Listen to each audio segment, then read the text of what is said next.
identifié par des couleurs. Noir, blanc, rouge, jaune.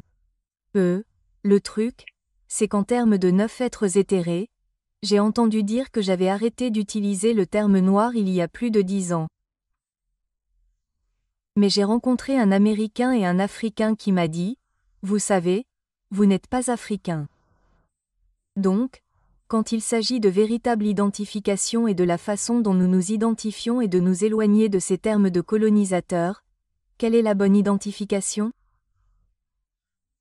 J'ai dit mélané parce que je sais qu'il y a du mélané dans chaque être, de la mélanine dans chaque être, mais la chose la plus sûre que je puisse appeler maintenant avant d'avoir je suis tombé sur les anciennes vidéos du Dr York était d'appeler, vous savez, juste dire mélané, une personne mélanée ou autre.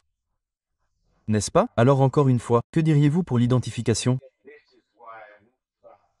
Encore une fois, c'est pour cela que Waba est dans une classe à part parce que nous avons notre propre langage parce que le langage est le problème et que vous utilisez des mots et parlez sur des tons qui ne vous sont pas familiers ou qui ne sont pas les vôtres. Donc les gens vont avoir du mal, comme j'entends les gens.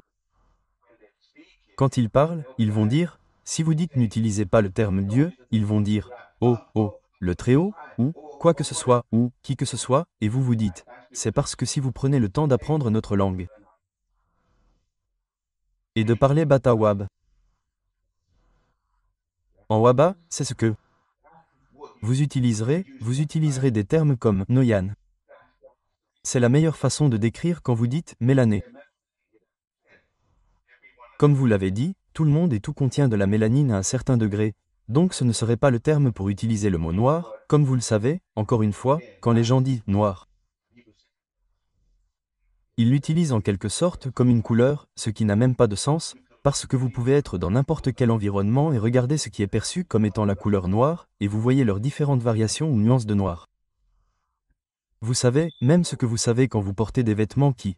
Donc, le noir auquel nous faisions référence n'est pas une couleur. Cela fait référence à un état.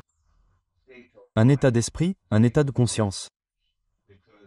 Car la seule façon d'identifier les couleurs, c'est par la lumière. N'est-ce pas?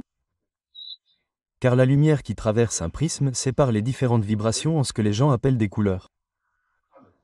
Mais ce ne sont que des vibrations différentes. Donc la combinaison de toutes les couleurs va donner du noir. Et le noir était l'état dans lequel, selon eux, Dieu ou Allah était avant qu'ils disent que la lumière soit. Donc, s'il était dans l'état d'obscurité, il a dit que la lumière soit. Donc, l'obscurité et il y avait différents niveaux ou états d'obscurité. Et donc, plus on s'enfonce dans l'obscurité, comme vous le disiez, comme le bébé dans le ventre de sa mère est dans l'obscurité. Plus il y a d'obscurité triple en fait, car personne ne sait ni ne voit ce qui se passe dans cette obscurité dans son ventre. Et puis,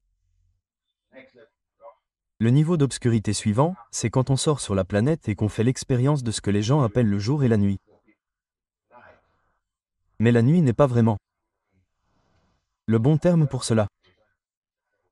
C'est en fait de l'ombre parce que la planète est dans un état d'ombre parce que la planète se refroidit d'un côté pour ne pas surchauffer et elle tourne. Donc un côté est dans le soleil et l'autre côté est dans ce qu'on appelle l'ombre. C'est donc un autre niveau d'obscurité quand on est dans l'ombre.